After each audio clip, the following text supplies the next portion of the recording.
everybody. I'm Kate Conroy. And I'm Vinnie.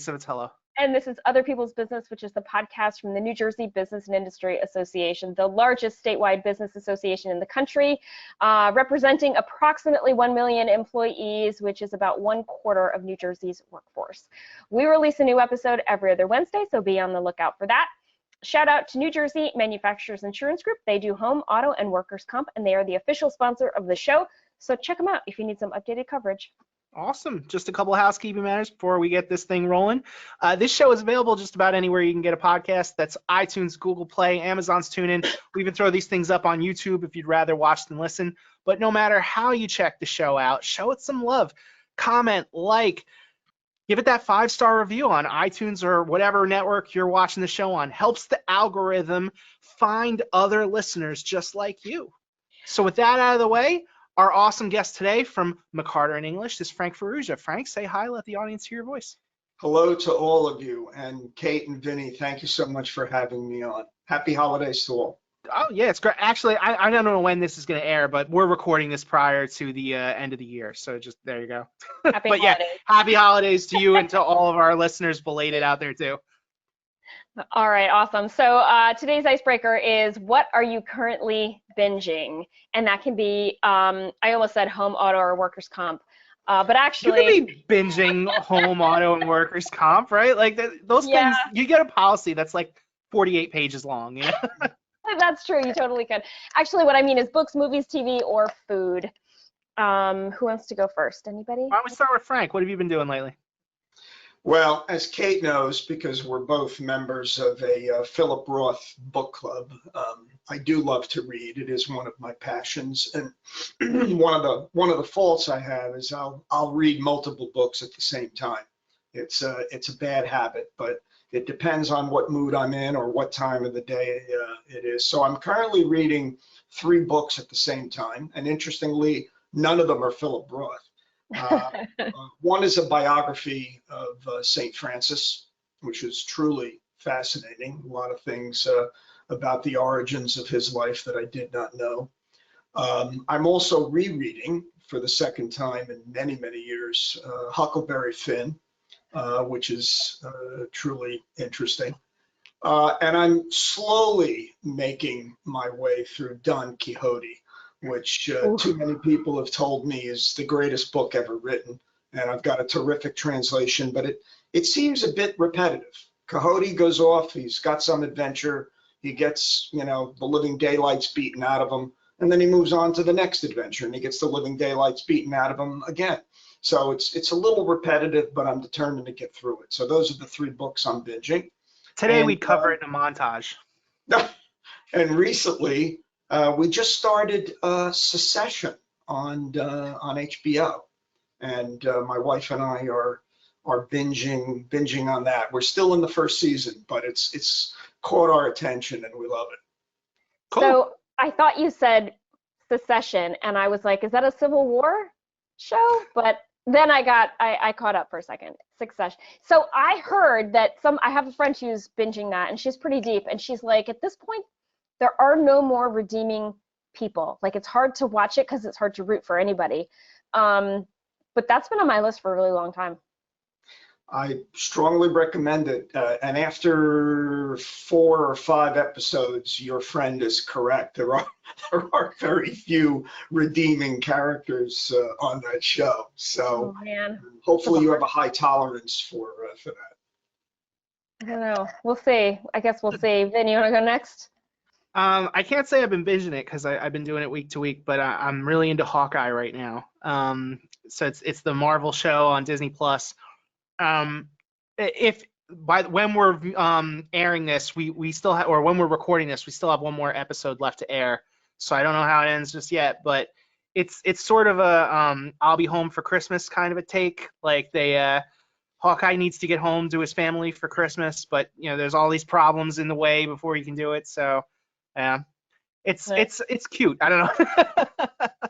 I think the thing is, for the last couple of years, keeping up with the Marvel Universe has been pretty easy because they maybe drop like a show and then a couple months later, maybe there's another show. But now we're getting back into what they'll call post-pandemic period, where every couple months you have a theatrical movie and it's like if I don't catch that one, I'm gonna miss it, and then I'm, off. And that's where I am right now. Mm. I got to finish this before I can go see Spider-Man, and then I'm sure there's something else coming out right after that. So yeah. Nice. How about you?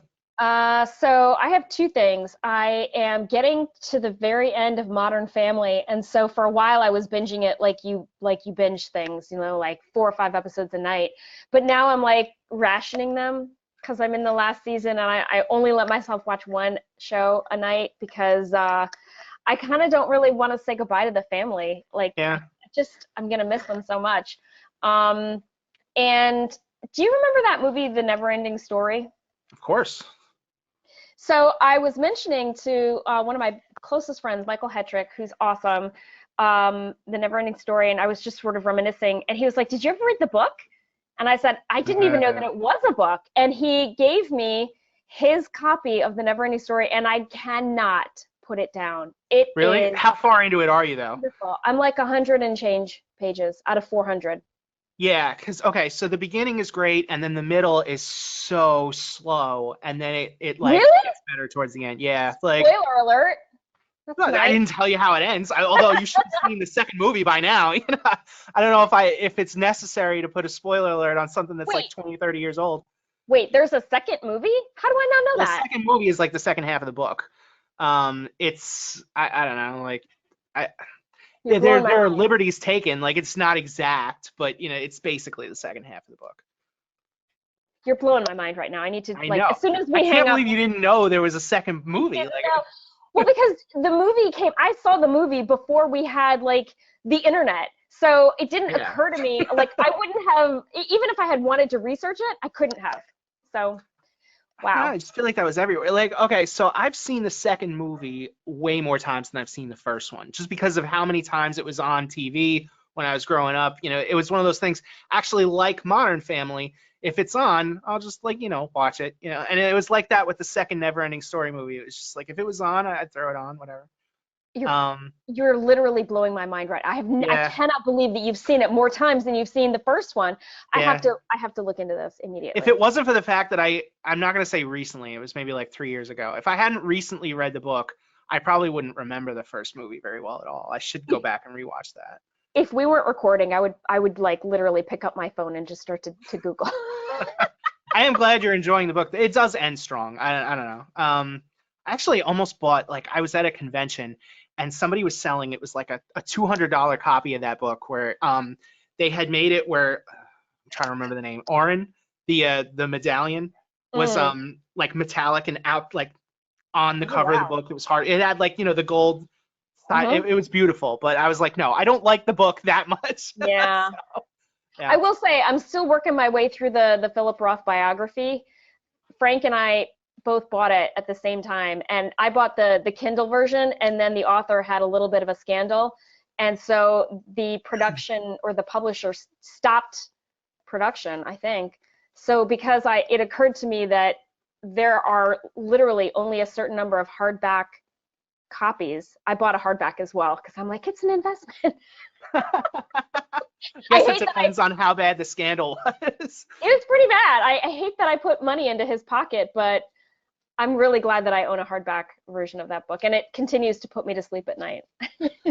I own a hard copy too, and Kate, I put it down after about 100 pages. I'd rather read Roth than read about Roth. Yeah. Too much detail for me in that bio, but like you, I may pick it up again at some point and see what it's about. Yeah, it's interesting. Well, on that note, Frank, why don't you tell us what you do for McCarter in English? Well, I'm in my 40th plus year at the firm. Hard to believe. That's impressive. Impossible. I went to McCarter straight out of law school, and in law school during my 2 summers. The first summer I clerked at the firm, and the second summer I clerked at the U.S. Attorney's Office. And upon graduation, went straight to McCarter, and I've been there for 40 years. And my practice initially was mainly litigation, but I developed a specialty in property tax valuation litigation. People have property tax bills on their homes, on their businesses. We help them make sure that those tax assessments from the local tax assessor are correct. And many times they are not correct. And that's what my crackerjack crew, I've got some terrific lawyers that work with me, paralegals, secretaries. I have a terrific team. And some years ago, we decided that the borders of New Jersey were too constricting for us, and we went national. And the practice is national in scope. And we have handled and do handle and will handle tax appeals all over the country. And it's a very satisfying practice because clients love to get reduced tax bills, and we love making our clients happy. I love that. And Yeah. there's some interesting, we cover all the major real estate food groups. So hotels, offices, warehouses, multifamily residential. We're all over those particular property types. And these days, with the pandemic and the economy being what it is, you can imagine the office properties and hotel properties are among the most challenged when it comes to value. At the other end of the spectrum, multifamily residential and industrial warehousing is doing great. The Amazons of the world need warehouses to distribute all the stuff that we order that gets delivered to our front door. And the multifamily residential people need a place to live. And the housing market, particularly in this area, is so overcooked that people are looking for rentals as a way to kind of wait out the incredible, prices that people are seeing in single family homes these days. So that's what I do. But our firm, McCarter English, is a general purpose firm. We have every practice area that you can imagine, from corporate to litigation to tax to white collar criminal defense. Our footprint is from Boston down to Washington, D.C., with several offices in between. When I started at the firm, we were pretty much one office, Newark, with a couple of outposts in New York and Cherry Hill. And we were about 35, 40 lawyers. Today, we're over 400 lawyers with offices, as I said, from Boston. Just follow the Amtrak line. We're on the Amtrak Boston to DC circuit. So we are the oldest firm in New Jersey. And one of our first clients was Annie Oakley back in the 1800s. And I'm not exactly sure what we did for her, but I know she was a client. I am impressed that you can pull that name out. Just, oh yeah, Annie Oakley. I don't think I could tell you who the first member of BIA was, Doubtful. And that wasn't even the 1800s. That was 1910. So, it's even more recent. Frank, don't you also do a little teaching on the side? Don't you moonlight a little bit? I do. I teach real estate law for about 8 years. I co-taught a class with my good friend, Father Frank Parker, up at Boston College, their business school, the Carroll School of Business. And I really enjoyed that. And I have a fair amount of work up in the Boston area, so I had a good excuse to travel to our Boston office. But at some point, the commute got a little wearing, and for the last 7 or 8 years now, I've been teaching at the NYU real estate program, the Shack Institute, and I teach Introduction to Real Estate Law. And my students every semester are just fantastic. I have met some brilliant people who are the future real estate moguls of the planet. And it's truly, what really is fascinating is how diverse the student body at NYU is. I've got, and I refer to them as kids. They're not kids, they're adults, but my kids come from China, other countries in the Far East, Europe, all parts of the United States. And one of the things we do in the first class is I have everybody introduce themselves and meet each other, because one of the things I tell them is, you know, you're going to be interacting with each other. You're going to be dealing with each other. And there are formal codes of ethics, but even more important than the formal code of ethics is the reputation you build with each other. Is that person a straight shooter, or does that person have sharp elbows? Yeah. Can you trust that person, or is Networking. that person's word something you really can't take to the bank? Yeah. And they get that, they understand that, and they do interact with each other, both in the class and outside the class. And the NYU environment is just fantastic. They've done a great job of creating the perfect kind of model for a real estate program, and it has got quite a reputation here in the New York metropolitan area and elsewhere. And it's very satisfying activity. So when I introduce Frank to people, I usually say he is the preeminent tax assessment appeal attorney in the country. And it's true. Your clients are some of the biggest in the world. I think, is that behind you? I can't quite tell. Is that? I generally don't mention my client names at large. Sorry. And I know you mean well, but no, you're right. The clients are some of the largest owners of office properties, manufacturing, hotels, developers of vacant land, multifamily, residential, and so while we don't mention any particular clients by name, they do run the gamut. You know what? I'll beep it out when we air the show. How's that? Thank you. You know, large should be like, is that a bunch of behind you? large to small, medium size, we represent a very diverse group of clients, not just the large mega firms or mega companies. You know, there's some developers that are just starting out. We like to represent them and grow with them, and we can offer them the full menu of services, not just the tax appeals. But if a client is developing a property, I have one client right now that has plans to convert their office building to multifamily residential. I've introduced them to my partner who does planning board zoning work to help them with permits. I've introduced them to my partner who is an expert on tax abatements, pilots they're called, payment in lieu of taxes, to help them with an assemblyman once said to me something about a mixed-use property going up somewhere, and they said, we're just waiting on the pilot, blah, blah, blah. And I was like, you're waiting for a person to fly an airplane? And he aren't you glad I defined pilot then? Well, that forced him to as well, but I had never heard that phrase before, pilot, payment in lieu of tax. As Vinnie just did the ba-dum-bum sign. Yes.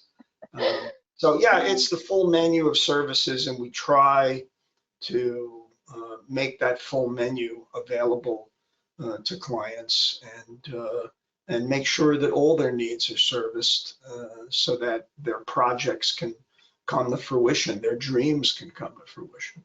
So it's a multivariate practice, and it's been a wonderful 40 years thus far. I have some terrific partners who are simply the best at what they do, and have become good friends of mine.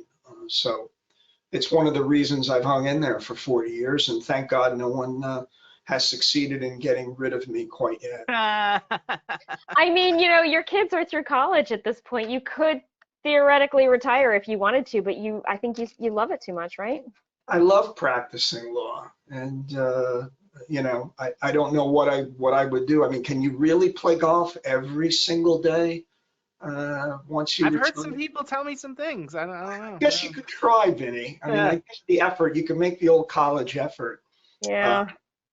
Probably be sore all the time, right? Like, you know, maybe it'd be good exercise. Who knows?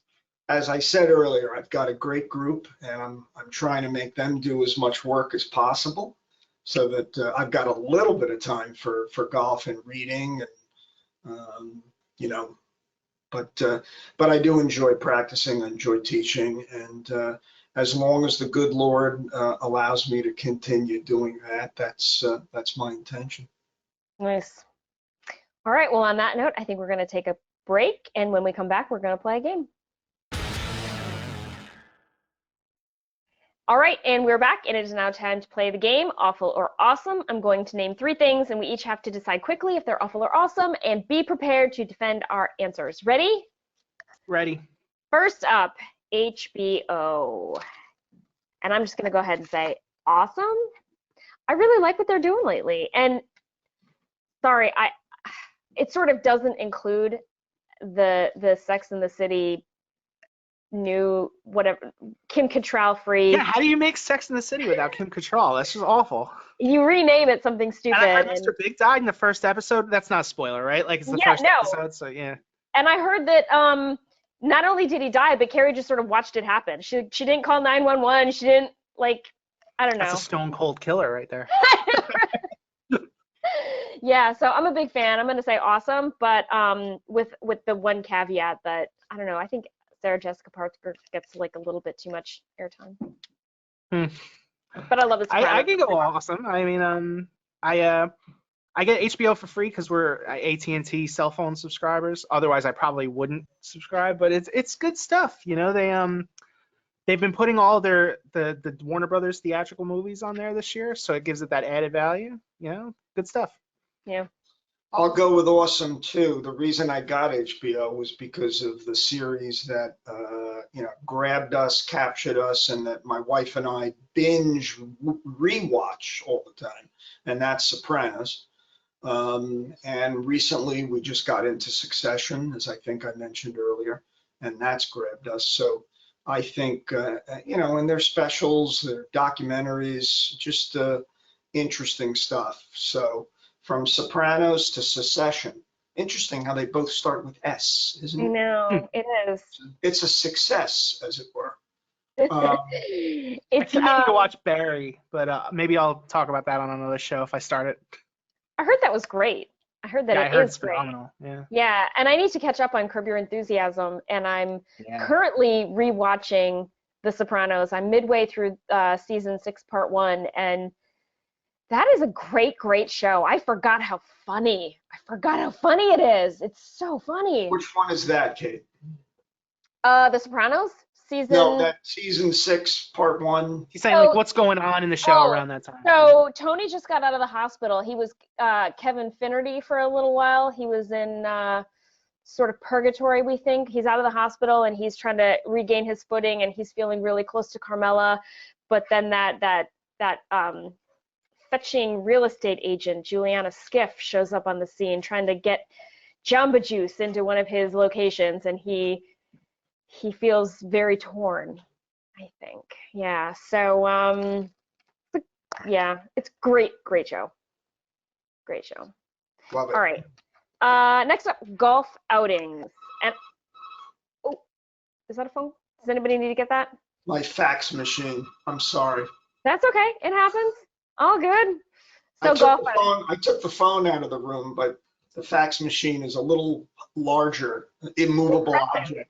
It's impressive. I wouldn't even think that someone would fax anymore, let alone while you're recording. Yeah, most of it is solicitations that we take the paper, turn it over, and use it for scratch paper so that we're not using pulp. Yeah. All right, golf outings. I'm going to say awesome. Absolutely awesome for me too. Yeah, is that something that even needs to be defended? I mean, isn't that just an axiom in Western culture? Well, some people don't golf.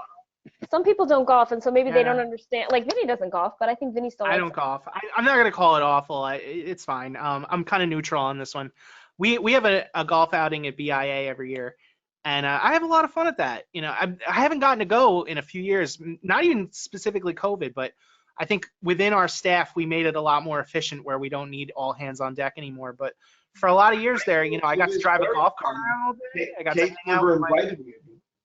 Yeah. Whatever. Baloney. So we have our golf outing is May 24th, so save the date. And yeah, Vinnie, I'll see if I can get you on the list so you can ride on. Thank you so much. I think I was just invited. I think you were. I think you were, Totally go. absolutely. Save the date, Yeah. Frank. Where is it going to be? Is it the same place it's been for the last few? Yeah, it's going to be at Fiddler's Elbow. And in fact, if you're free, I'll make sure that you get to play in my foursome. How about that? I'm ready. See, Kate actually gets to play.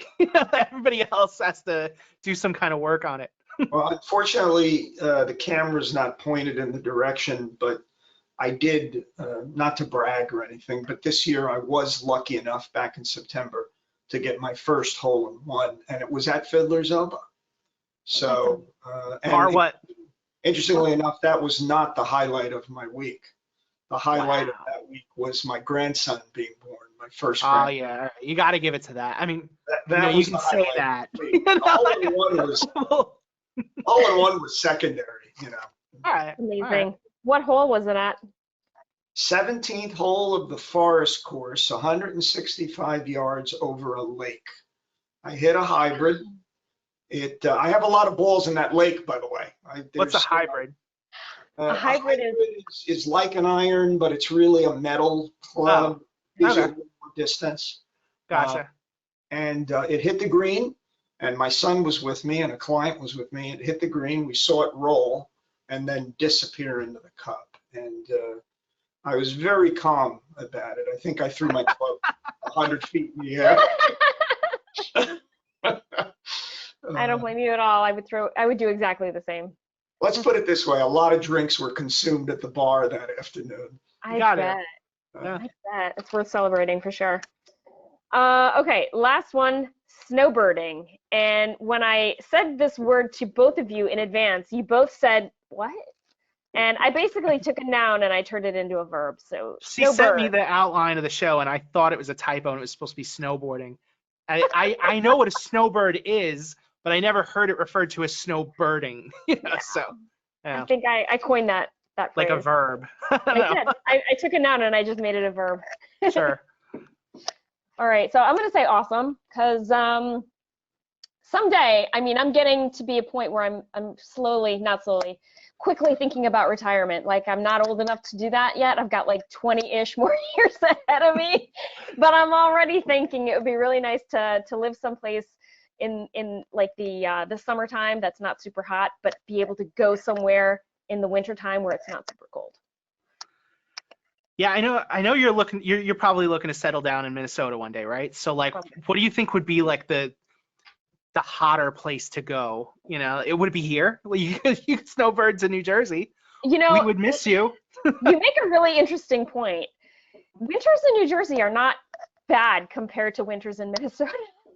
Yeah. And Yeah. like the New York theater scene is still pretty hopping in the wintertime in New York. As long as you've got like the appropriate weather gear, I could probably snowbird in Jersey. There you go. I can get behind that. Right?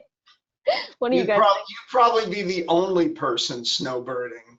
And Yeah. I think the more popular candidates might be Arizona, Yeah. Florida, Out there, though. South Carolina. There. You know, okay, so my brother lives in Florida, and he sent me a photo of his place, and was it my mom? Yeah, my mom sent me a photo of his backyard, and there's some like water area, and they were saying that that's where the alligators are, and I thought he was kidding at first, but apparently he wasn't. Why would you deal with that? Like, We snowbird in Florida, and particularly in Tampa, and Kate knows why, because that's where the Yankee spring training facility is, and that's why we go to that area of the state. hardcore. And there are alligators everywhere. You have to Everywhere. assume every body of water has an alligator in it. Why So, would you want to spend your retirement time there? I'm just saying, Jersey is pretty cool. You know. I have no dispute that New Jersey is pretty cool. It's wonderful, wonderful place. But that warm weather is very attractive in the wintertime. It really is. Huh. All right. Well, on that note, I just keep thinking about alligators like feral cats. Like you walk from your house to your car and there's an alligator walking down the street. Like that's it's just like run of the mill, They standard will everyday not thing. bother you unless you bother them. I don't believe that. that's not what the movies have taught me. Yeah, I was gonna say I don't believe that at all. I think that's just them trying to lull you into a false sense of security. That could be. That could Yeah. be. It's possible. You can't trust those alligators. They're like modern day dinosaurs, aren't they? It's a stereotype, but You certainly they're don't not want to be. trustworthy people. People have done some silly things. For example, leaving their pets tethered to a leash outside unsupervised. Oh, That's God. just that's just alligator bait. That's just not something you should be doing. I'm I imagining literally that scene from can't. Jurassic Park where they tie up the lamb or whatever it is, you know? Oh man! Oh, Yeah. oh, that's terrible. Something tells me this is going to be bleeped out. No, we're gonna keep this, I promise. But we will Vinny's move like, on. Vinny's like, watching Kate cry is comedy gold. Yes, exactly. But anyway, earlier in the show, you were telling us about COVID and its effect on the real estate law. I was thinking, like, you guys do both residential and commercial, right? Yes. So I noticed that there was a lot of, we'll call it fluctuation in both the residential and commercial real estate market in the last couple of years. How'd that affect you guys? There's no question that the pandemic has played a role in what we do and in property values in general. When at the height of the pandemic, when people were not traveling, occupancy rates at hotels were down dramatically. And that affects their ability to generate revenue, and that affects their property value. So office properties as well. I mean, the jury is still out. Is the world going to return to, commuting to offices, or is there going to be a more permanent cultural shift that has people working remote and staying at home, and thus not having as much need, as much demand for office space as they did in the past? That could affect the market value of office properties as well. And we've seen that. We've seen it to some extent. But, as one client reminded me many, many years ago, after the unfortunate events of 9/11, many people were saying, we'll never fly again. We'll never work in tall office buildings again. That didn't happen. That didn't come to pass. People did return to flying. People did return to skyscraper office buildings. And this might be a passing thing as well. It might all be just one big bad memory. And I don't know about that. I think the difference is we're talking about a thing of convenience. You yourself was saying before COVID, you loved working in Boston, right? But you didn't like that commute. If only there was a way that you could continue working there without necessarily having to do that 5-hour commute, you might have stayed. No question about that, Vinny, but there are differences. There are things you miss. I worry about mentoring young lawyers. I have some young lawyers in my group, and I want to have FaceTime with them. I want to have, time to share stories and share experiences, because I think it's important to their development as attorneys. And I'm sure that's the case in many work groups, not just lawyers. So mentoring is important. Creativity, you really don't want to underestimate the number of times just fortuitously that you come across somebody at the water cooler, the proverbial water cooler discussion. Yep. Hey, what do you think about? Or have you ever come across this situation? And that kind of exchange, when there's no spontaneity and you have to set up a meeting on Zoom or whatever system you're using, that kind of spontaneity doesn't always happen, and you lose something. So I know that at our firm, our goal is to get everyone back. And Everyone? in the office, yes. I mean, Wow. there will be exceptions. There will be flexibility. There's no question about that. But the goal is to, by and large, try to get us back to where we were pre-pandemic. It's not going to be easy. It's not going to be easy. But I think we're looking at a hybrid model in the long term. I think, could very well be. You're right. There are certain situations where it's just better to be in person. But I think the cat's out of the bag, the jar is open, whatever you want to call it. Like, I think the convenience of work from home, and now the trust that we have both ways. Like in the past, your employer might never have let you spend 2 months working from home. But now it's like, yeah, if you can get your work done, by all means, just do it. So I think just the convenience alone and the work-life balance that it allows for, I don't think that's going away anytime soon. You make an excellent point. You really do.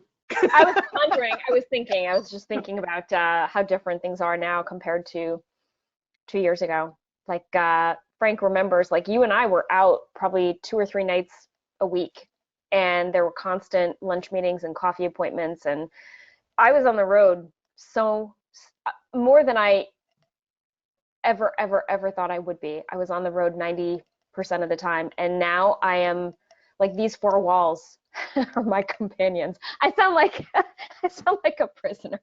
I'm not a prisoner in my own home, but it's just I was just thinking. She's gonna be holding up a sign that says, "I am. Help me, please." Kate, blink twice if you need help. If you're being held hostage, blink twice if we need to liberate you. It would be pretty funny because I live alone. So who would be holding me hostage? The cats, probably. Who knows? Anyway, I think that might be our show. Except Frank, tell people how they can get in touch with you if they'd like your professional opinion or advice on something. Thank you. Well, our phone number at McCarter is 973-622-4444. McCarter English, my office is located in downtown Newark at Gateway 4, the complex at Gateway 4. And you can find us on the web, mccarterenglish.com. And this was really a lot of fun. Thank you. I appreciate the opportunity to be part of this, and thank you for inviting me. You're very welcome. Pleasure was all ours. Absolutely. Thank you too to our listeners, especially the subscribers. We appreciate the support. Thank you to New Jersey Manufacturers Insurance Group, the official sponsor of the show. They do home, auto, and workers' comp, so check them out if you need some updated coverage. And on behalf of Vinnie Civitillo, thank you so much to Frank Ferruggia of McCarter English for joining us today. See you next time. Bye.